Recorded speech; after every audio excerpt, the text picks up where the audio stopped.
The Avengers radio series, a cultural phenomenon in South Africa back in the 1970s, South Africa was a country with no national television service. It wasn't until 1976 that the country would get its first taste of television broadcasts. But before that, radio was the primary medium of entertainment and information for the masses. This was the context when The Avengers, a British spy-fi series, made its debut on South African radio and became a cultural phenomenon. The Avengers was a British television series that originally aired from 1961 to 1969. The show revolved around the adventures of John Steed, a suave and sophisticated secret agent, and his various female associates. The series was a unique blend of traditional spy thriller elements with science fiction and fantasy, which set it apart from other shows of its time. While the series was hugely popular in the UK and had also made a significant impact in the American markets, being one of the rare British series given a network transmission slot, it was virtually unknown in South Africa. This was primarily due to the lack of a national television service in the country until 1976. However, as a film series, The Avengers was able to gain some exposure in South Africa through film rentals. But it was the launch of the radio series that truly brought The Avengers to the masses in South Africa. Come and listen at www.myclassicradio.net.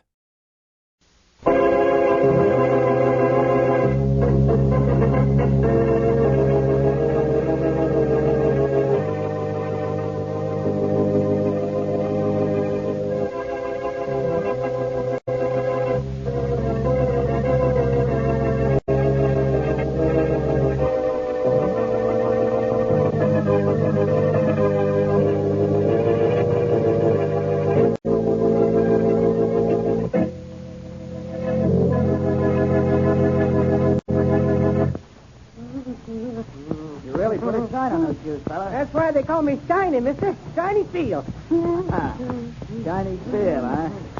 Fella, you sound like a character on a comic strip. Shiny Seal and round as a wheat. That's me, mister. With all the exercise you get, I'd say you ought to work some of that weight off you. It's the weight behind the cloth that puts the shine on those shoes, mister. When I get through, you'll be able to use your shoes for a looking glass. And with a face like mine, I avoid mirrors whenever possible. Nasty scar on your cheek. Where'd you get it? I bought it. Another guy had one, and I liked it. Okay with you? Yeah.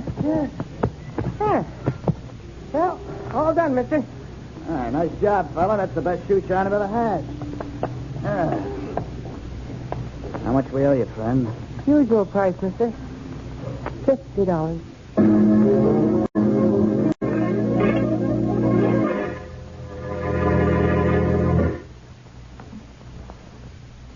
And now meet Dick Calmer as Boston Blackie. Enemy to those who make him an enemy. Friend to those who have no friends.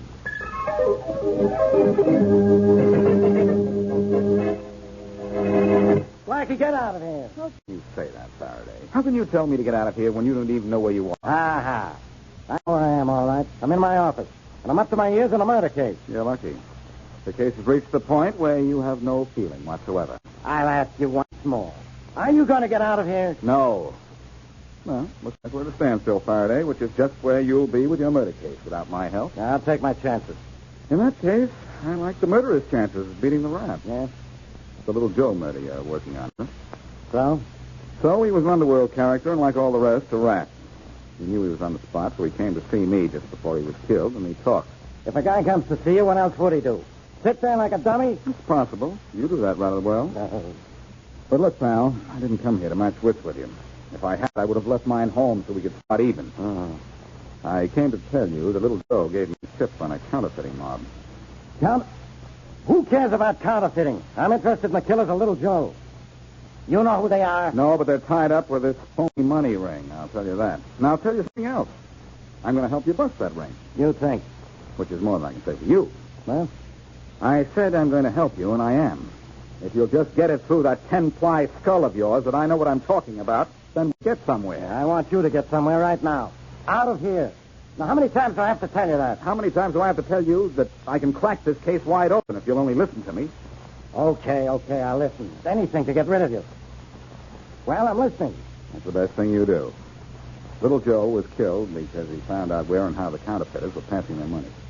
Where are they doing it? A shoeshine stand run by a guy named Shiny Steele. I watched it being done this morning. I saw a Shiny slip a bill to some guy, and I know the password that's being used. You know how the money's spent? Yes. If you'll come down there, stand at the corner and watch, I'll show you. So let's go to the shoeshine place so I can polish off this case.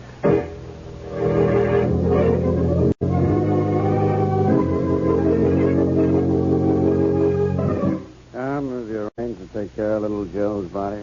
Yeah, Mr. Hanley. Some of the boys took him to the funeral parlor just a little while ago. Good.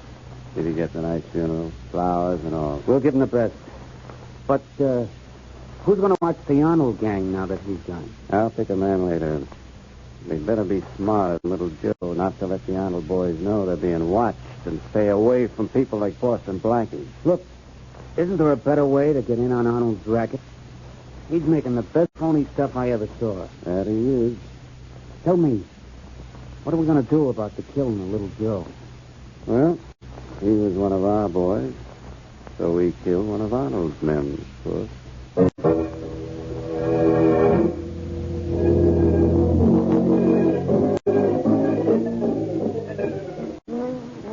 Nice job you're doing, Shiny. Always a nice job, mister, when you come to Shiny Steel.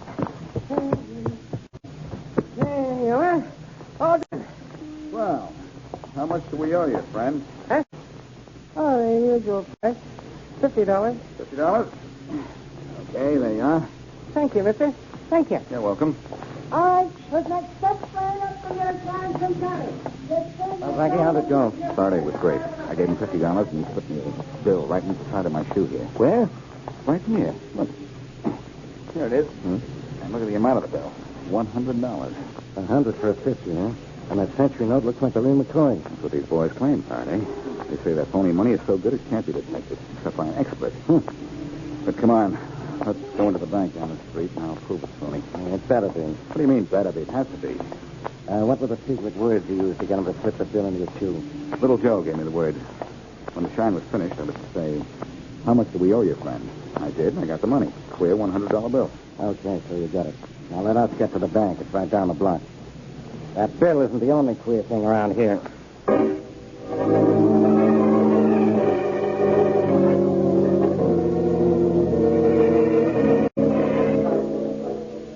Okay, so you gave the bank teller the $100 bill, Blackie, and he took it inside somewhere. All right, so what? So we'll be back in a minute and count it. And we grab Shiny, the shoeshine man, check back through him, and find little Joe's killer. Just like that, huh? Certainly. The 100 has to be a phony. Nobody's stupid enough to give $100 bills out for $50. A present company accepted, of course. If the teller weren't coming, I'd have an answer for that. All right, sir. What was it? You wanted 5 10s and 10 5s? Oh, thank you. But, huh? You mean you cashed that bill? Of course, sir. Didn't you expect me to? What you say not? That bill's counterfeit. No, sir, it's not. It's still perfectly legitimate. Even the best counterfeit job in the world couldn't reproduce a bill like this. Well, Blackie, it looks like you're wrong. Again. I can't be wrong. This must be counterfeit. Oh, I'm sorry, sir, but it's not. I know. I've said that before. Monotonous, isn't it, Blackie? To hear how wrong you are. So often. Faraday, why would anybody give me a $100 bill for $50? Maybe the government is having a sale. How do I know? All I know is that it isn't possible. And don't forget that little Joe was killed for being mixed up in this counterfeit ring. Uh-oh, that sounded like a shot. Good money looks like counterfeit to you. Now a backfire sounds like a shot. All right, go on home. Hey, Blackie. there's some excitement down there at the corner, Faraday. Come on. Hey, something did happen. That shoeshine stand, too. And you thought that noise was a backfire, didn't you? Somebody's been shot, and I know who. Stop thinking. I wouldn't be wasting my time following you around. Let us through. Let us through, please. Come on, it's the police. Let me through. All right, get back, get back. Shiny the shoeshine man, Faraday. Yeah. Somebody really let him have it good, too. Great. Now I have 2 murders on my hands. 2 murders and a crazy guy who keeps babbling about counterfeit money. And I'm going to keep talking about it, Faraday. But there's a difference between you and me. I'm going to do something about it, too.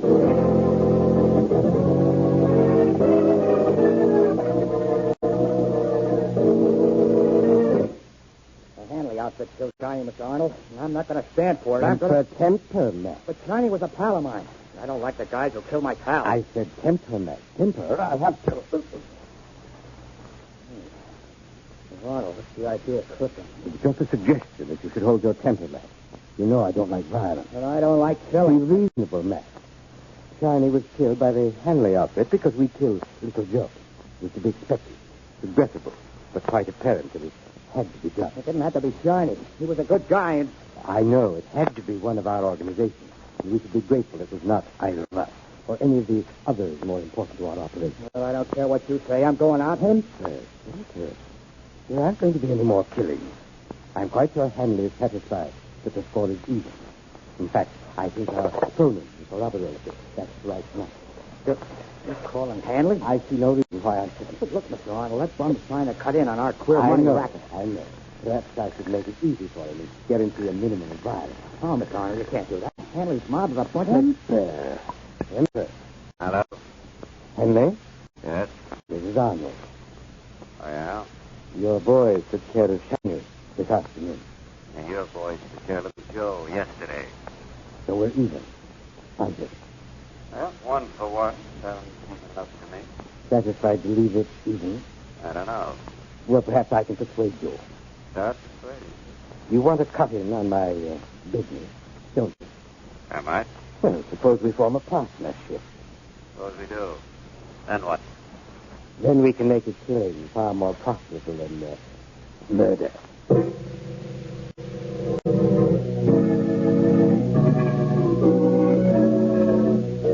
Oh, Mary, I'm getting more like Faraday every day. This is a case I just can't figure out. Well, I know I'd like to get a $100 bill for every 50 I have, Blackie. Of course, I have one $100 bill. Now, all kidding aside, Mary, this isn't anything to laugh at.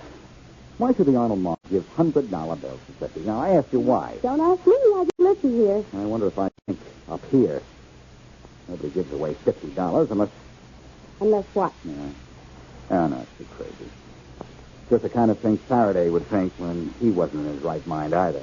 Maybe you're in your right mind, but on the wrong track. Could be. I wish I'd stayed on the track of that guy I saw get a bill from Shiny this morning. Well, what you wanted to lead to the gang Shiny was working for, Blackie. I know, but with Shiny dead, I have no clue. There's no telling how long it'll take me to find out who else is paying those counterfeit bills for me. I thought you found out those bills weren't counterfeit. Oh, did you have to mention that? Well, The one piece that's missing from the puzzle. Mary, I lost that guy this morning because what guy? the man I saw get the $100 bill from Shiny. Oh, I trailed him to the Wells Hotel. But he beat into the elevator, and the elevator door closed just before I could get in. well, you know his hotel. Now all you have to do is go from room to room. Mary, there are 800 rooms in the Wells Hotel. Oh. No. I had one lucky break. He was alone in the elevator, and I saw the indicator stop at 9. My man is probably on the 9th floor. Well, I know what happens now. You're going to see him. Mm-hmm. He may be the lead that will get me places eventually in this case.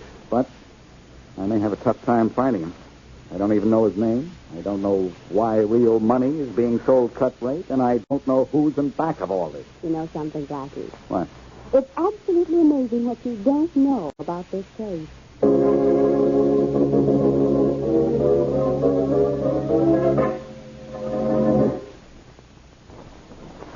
And now back to Boston Blackie.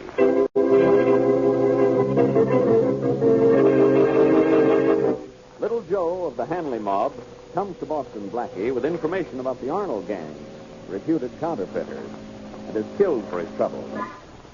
With information supplied by Little Joe, Blackie receives a $100 bill from the counterfeiters for 50 of his own. But much to his surprise, the $100 bill is proved to be genuine.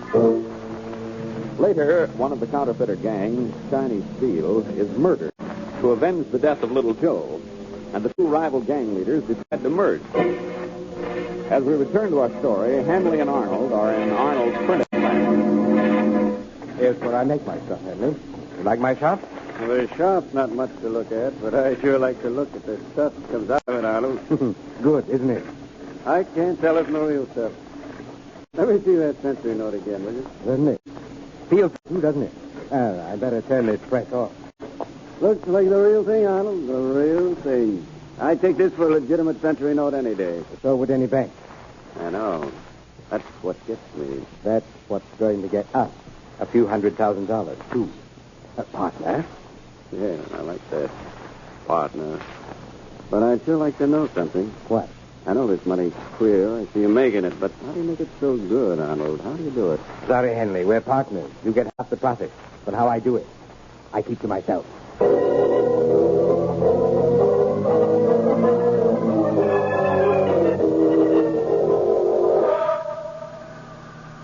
Ninth floor. The man said 9th floor, Faraday. 9th floor, sure. But so what, Blackie? Must be 50 or 60 rooms on this floor. One up.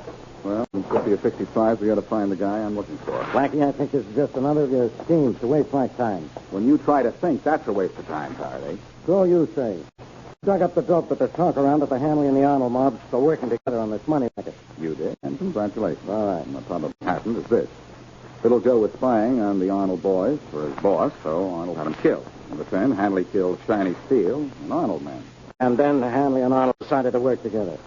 That's the report I got anyhow. Sounds reasonable enough. And I've got an idea how I'm going to use that information when and as if I find the guy I followed to this hotel. You haven't told me yet how we find him. What do we do? Yell fire? That's surprisingly close, Faraday. What? But I have a better idea than that. An idea I took the precaution of phoning the fire department about before we got here. I've always wanted to break the glass in one of these little fireboxes. Now's my chance. No, Blackie, don't. I'm sorry, Faraday. I guess I didn't hear you tell me not to do it. Now, pull down the lever, say. Hey, what? Well, what do you know, Faraday? Ring the bell. I hope the fire department rings your neck. Look, Faraday, we're having company out here in the hall. Quite a lot of people. And I ought to haul you off to jail for... Well, where's your man? I'm looking for him. Oh, I see him, Faraday. There he is. He just came out of 909. Yeah, we better tell these people there's no fire before we have a panic. It's all right, everybody. It was just a fire drill. Routine test. Go back to your room. Go back. There's no fire. All right, let's go talk to your man, Blackie. No, Faraday.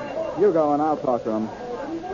I won't get anything out of him unless you get out of here.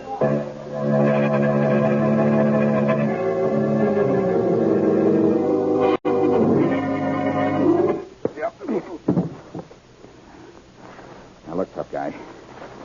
You've had a dozen scars to match the one on your chin. You're going to get more. I'm going to keep clipping you. Never mind hitting me again. I had enough, Blackie. Good. So have I. Now, what's your name? Davis, Johnny. Okay, David. Now we're getting somewhere, besides exhausted.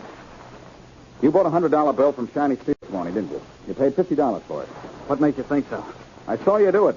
Why do you think I went to all this trouble to find you? You bought that bill, didn't you? Well, you say I did. I don't want to argue with you. I don't like the logic you use. Okay, I bought it. Let's see it. I don't have it now. I took it to a bank. You got small bills for it? Yeah. You know, that's counterfeit money, David. If it was, the bank didn't know it. I know. Counterfeit money's so good, not even experts can spot it. That doesn't sound possible, does it? No. Never would have touched it if I thought it wouldn't pass for the real thing. Johnny guaranteed it would when I was told to contact him. You'd like a few $1,000s of it, wouldn't you? Who wouldn't? Well, I have an idea you're going to get a chance to buy all you want. Did Shiny ever say you could buy a lot of it? Yeah, he did. He said the gang would contact me when we were ready to sell. I gave Johnny my private phone number. I thought so. Well, you're going to sit right here till they do. So, let's order dinner, huh? We may have a long wait. Okay. Of course, Davis, when the gang calls, I'm going to answer. Why? Because after I answer that phone, the guys I'm looking for are going to answer to the law.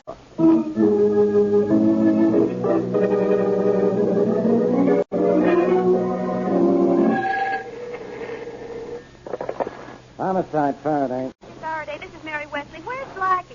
Not in my office, Miss Wesley, I'm glad to say. Well, then where is he? It's been 2 hours since he promised to call me. It's been 3 hours since I left him. Oh, Inspector, I know. You're worried. But I'm worried, too. I have 2 murders unsolved. And there's a gang of counterfeiters in town so good that even experts say the money is real. Oh, but Inspector Faraday, that can't be.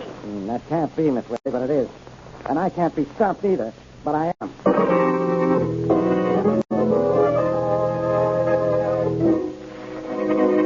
Well, Henry, I think it's time we call Davis at the hotel. I think he's about ready to buy. Now, this is where we make the first killing, is it, Arnold? How much are we going to let him buy? Oh, I think we've probably convinced him $25,000 worth. Which we split 50-50. Partner? Yes. Partner? 50-50. And the easiest money we ever made, too. Made's a good word for it. Yes. Hello? David? Yes, this is David. David, I understand you were one of the Chinese Steel's best customers. Yes, it was. Sorry to hear he was killed. Yes, so am I. How did you like Chinese work? Best shoeshine in town. Glad to hear it. But how about his other work? The best buy in town. Glad to hear that, too. You didn't have any trouble, did you? No, I didn't. The price was right. No complaint. Good. How would you like a lot of Chinese work? Say, $25,000 worth. I like that very much. What's the price? Right? Well, you ought to know. The usual price. 1/2 in real money. 1/2, huh? Well, I don't think we'll be able to do business then. No? Why not? Well, I had a better offer from a rival of yours. Rival of mine. A better offer? Right? Better offer from someone else. Said he was with you temporarily, but that wouldn't last long. So long. Wait a minute, David.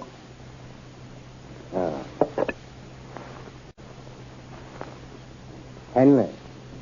What's the matter? You know what's the matter. You contacted David, didn't you? Oh, no. Look, I took you in as a partner, not as a double crosser. I told you about David. You made him a proposition. I did. Oh, yes, you did. You made him a better offer. You're crazy, Arnold. I never even heard of him till just now. Arnold, put that gun away. Sure. After I put a plug in you.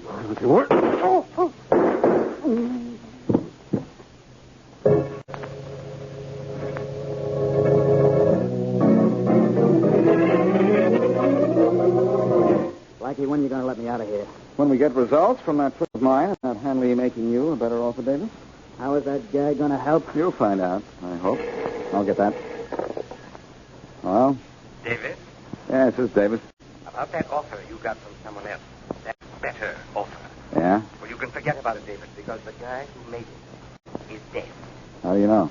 I just killed him. Oh. Now I suggest you get down here and do business with me. I or guess I have no choice now, do I? Only one, David. And you know what it is. Yes, I know. Well, where do I go? 2020 Lawrence Road. Okay, I'll be down right away. Now, David, looks as if my plan worked just the way I thought it would. And can I get out of here? Yes, you're going to get out of here, David. With me right behind you. And you're going down to that address and buy that counterfeit money.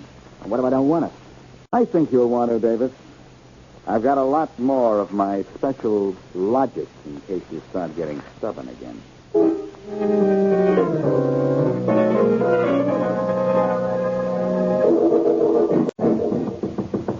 Come in. Hello. David? Yeah. Well, I see you've decided to do business. My name is Arnold. Close the door. Sure. Sit down. I'll stand if you don't mind. Well, the customer's always right. Have the money with you, Yeah? and you're going to do business with me, and not my late partner. Uh-huh. Listen. It was costly to kill Henry, so I'm going to charge you with the... Will you listen to me? This is a trap. What? Trap. I'm not alone, boss, and Blackie's just outside that door waiting for you to make the deal with me. Why, you... I couldn't help it, Arnold. That's it, you have an eye. Yes, but... Wait. Blackie's just outside that door, you see? Yeah, with a gun. Well, I have a gun, too. I'll just go over and open this door and give Blackie a surprise. Watch this. All right, Blackie, I've got... Arnold. Don't turn around till I tell you to. He's in back of the Arnold. Huh? What? Nice double crossing, David. But I expected it and came around the back way. Drop that gun before I drop Maybe you, Arnold drop... Don't pick up that gun, Arnold. Faraday and his men will do it for you when they come to pick you up.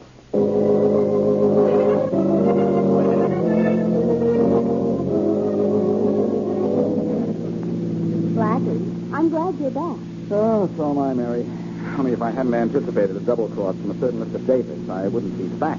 I'd be flat on my back. Don't you think I'm entitled to an explanation of what happened, how those fellows were able to make such wonderful counterfeit bills? Oh, Mary, the counterfeit bills they were making were terrible. But they passed at the bank. No, Mary. Here's what happened. In order to set up Davis and a couple of other suckers for a big bill, a fellow named Arnold passed out a number of good $100 bills using shiny steel, the bootblack, as his go-between. He passed out good money. Yeah, half price. Then when Davis and the others found that even a bank would cash the bills, they'd be prepared to buy the counterfeit money in big amounts. Oh, pretty cute. No question about that. soon as I realized that's what the plan had to be, and after Faraday tipped me off that the Arnold and Hanley interests were merged, I got the idea of playing one against the other, and I did. With the result that Arnold killed Hanley. You know, you're very clever sometimes, Blackie. What do you mean sometimes? Oh, most of the time, then. That's better. Blackie. Put your arm around me, will you? Sure. Now, that's something that's really better.